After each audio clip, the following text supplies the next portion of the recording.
قصة جيمي دراجو من الشارع للمجد، والسبب جرعة مخدر. جرعة قلت عليها في الأول دي تجربة ومش هتأثر، لكن مع الوقت التجربة بقت عادة، والعادة بقت إدمان. القصة اللي هنتكلم عنها اليوم مش فيلم، دي قصة إنسان حقيقي اسمه جيمي دراجو. شاب بدأ حياته بحلم ووقع في حفرة عميقة جدا، ولما الكل قال جيمي انتهى رجع وصنع لنفسه مجد جديد. ومن هنا كانت رحلة البداية والانحدار. جيمي اتولد وسط عيلة بسيطة، ما كانش عنده رفاهية ولا حياة مترفة ولا فلوس كتير، لكن كان عنده حاجة تانية، الموهبة وحبه لرياضة الكيك بوكسينج، ودي كانت بالنسبة له كل حاجة. الرياضة كانت المتنفس، كانت القوة، كانت الأمل. وهو صغير كان بيقضي ساعات طويلة في التدريب، والناس بدأت تشوف وتلاحظ إن جيمي مختلف، مش مجرد لاعب لكن مقاتل عنده قلب وعزيمة. ومع الوقت جيمي بدأ يكسب بطولات محلية، وكل ما اسمه كان بيلمع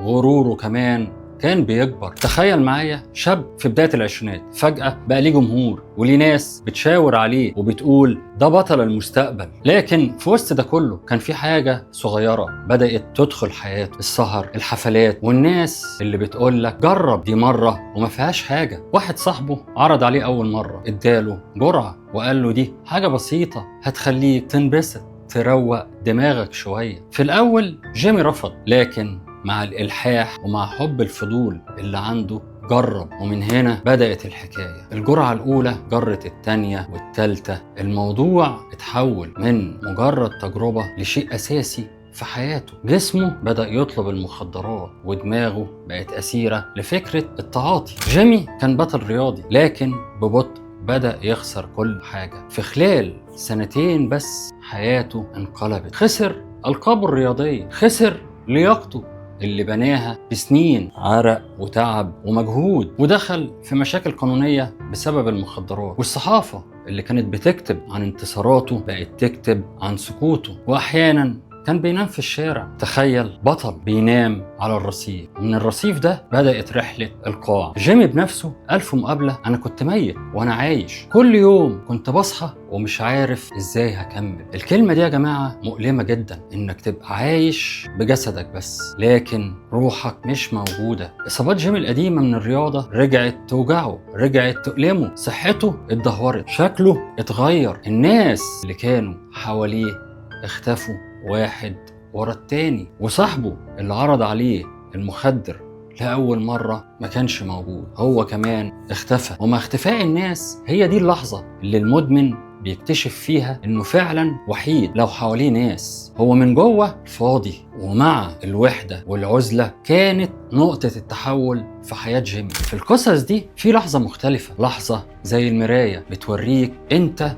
بقيت فين. ومراية جيمي انه في يوم من الايام كان في مركز علاج صغير، مش حاجة فخمة يعني، مجرد مكان بيحاول ينقذ الناس من المخدرات. وهناك شاف ولد صغير ماسك القفازات وبيحاول يتعلم الكيك بوكسينج. والولد ده كان شكله متحمس، شكله لسه بيبدأ، بس واضح عليه الحلم والإصرار والعزيمة. وهنا جيمي وقف يتفرج عليه بعينه، وفجأة حس كأنه شايف نفسه وهو صغير. بس الفرق الوحيد اللي الولد ده كان لسه عنده فرصة. اللحظة دي بالذات كسرت حاجة جواه، حس إن لو استمر كده الولد ده ممكن يبقى نسخة منه. وفي اللحظة دي قرر إنه هيتعالج بجد، بس المرة دي مش هيتعالج عشان يرجع للشهرة ولا للبطولات، لكن علشان يعيش، علشان يبقى شخص ممكن يساعد أشخاص غيره بدل ما يضيعوا في فخ الإدمان. ودخل برنامج إعادة تأهيل مكثف. العلاج ما كانش سهل، جلسات علاج نفسي، علاج جسدي، ومواجهات مع النفس، ودموع كتير، وصمت أكتر، وصراع داخلي بينه وبين نفسه، صراع يومي. لكن جيمي استحمل،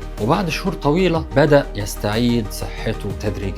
ومع عودة الصحة كانت رحلة العودة والصعود للأعلى. جيمي رجع للرياضة، لكن المرة دي كان مختلف، ما كانش بيركز في الكاميرات أو التصفيق. جيمي كان بيركز في الانضباط، في الالتزام، في ان كل يوم يصحى ويثبت لنفسه انه يقدر يعيش من غير مخدرات. ورجع يشارك في بطولات وفاز. لكن الاهم مش الفوز، الاهم عند جيمي انه بدأ يدرب شباب صغير، بقى يديهم نصايح مش بس عن الرياضة لكن عن الحياة. بدأ يحكي ليهم اللي حصل معاه. والجميل ما كانش عنده اي خجل وهو بيحكي، لكن كان عنده اصرار وعزيمة وفي نفس الوقت تحذير ليهم. قصة جيمي انتشرت في الصحف، المدارس والجامعات بقوا يدعوه يتكلم مع الطلبة. تخيل، اللي كان بينام في الشارع بقى واقف على المسرح بيتكلم مع الآلاف. ودايما كان بيردد جملة قوية جدا جدا، وهي القوة الحقيقية مش في ضرب الخصم، القوة الحقيقية في انك تنتصر على نفسك. ولهنا بنصل الى نهاية القصة والرسالة النهائية من القصة. تفتكروا هي ايه؟ الرسالة ان جيمي دراجو مش ملاك، هو انسان غلط، ضاع، وقع، لكن قام. وده اهم درس ممكن نتعلمه. الادمان مش حكم بالاعدام. مهما كنت بتقع، مهما خسرت، طول ما انت عايش عندك فرصة انك تقوم. وممكن تكون انت شخصيا قصة الالهام لأي شخص تاني محتاج يسمعها. يمكن وانت بتسمعني دلوقتي بتفكر في نفسك او في حد تعرفه، يمكن تقول مستحيل ارجع، بس الحقيقة المستحيل ده جوه دماغك وبس، مش في الواقع. جيمي كان عنده كل الاسباب اللي تخليه يستسلم، لكن جيمي اختار يكمل. وانت كمان تقدر تكمل. لو لسه عايش، لسه عندك فرصة.